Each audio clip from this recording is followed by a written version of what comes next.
Salut! Aujourd'hui, on va faire des lentilles à la marocaine. On a besoin de 300 g de lentilles vertes. Moi, je préfère les vertes, pas les blondes. Une ou deux carottes coupées en rondelles, ni fin ni gros, moyen. 150 g de purée de tomates.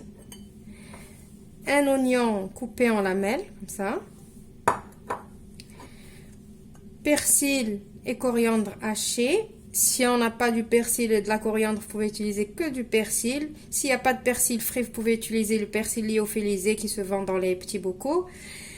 2 gousses d'ail hachées, un peu de curcuma, du poivre, du paprika, du gingembre et un bouillon de bœuf. Avec ça, il nous faut 900 g d'eau. Voilà, on passe à la recette. Dans une cocotte minute, si vous n'avez pas de cocotte minute, vous pouvez utiliser un faitout, mais ça prendra un petit peu plus de temps. On va mettre l'équivalent de 2 cuillères à soupe d'huile. Je vais mettre mes oignons.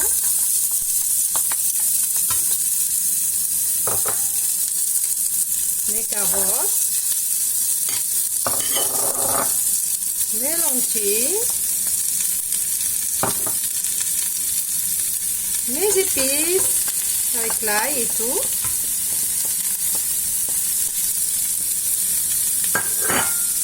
Je vais touiller un petit peu.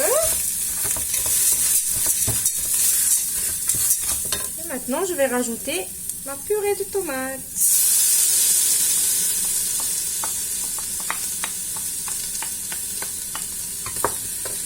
Je vais faire revenir tout ça pendant 2 à 3 minutes et on se retrouve après. Vous pouvez rajouter des cubes de viande ou des saucisses si vous avez envie, mais moi je préfère la version végétarienne. Donc maintenant on va rajouter l'eau.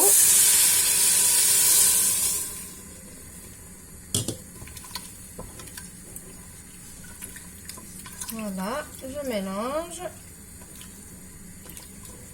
Après, je vais fermer ma cocotte et je vais la laisser sur feu moyen jusqu'à ce qu'elle commence à siffler. Et après, je vais baisser le feu et je vais laisser cuire pendant au moins 30 minutes. Et au bout des 30 minutes, je vais ouvrir ma cocotte et je vais voir si mes lentilles sont cuites. Sinon, je rallonge la cuisson. Et s'il y a besoin de rajouter un peu d'eau et que les lentilles sont encore dures, on rajoute un peu d'eau. Il n'y a pas de souci. On se retrouve juste après. Voilà, les lentilles sont prêtes. Au bout de 15 minutes de cuisson, j'ai rajouté un tout petit peu d'eau, un petit verre d'eau. Et à la fin de la cuisson, j'ai rajouté du sel parce que rappelez-vous, on n'a pas mis de sel. Parce que quand on met du sel dans les légumineuses à la cuisson, pendant la cuisson, ça ne cuit pas, ça ralentit la cuisson. Donc, j'ai rajouté le sel à la fin de la cuisson. J'espère que la recette va vous plaire. On se retrouve dans une nouvelle vidéo prochainement. Au revoir et merci.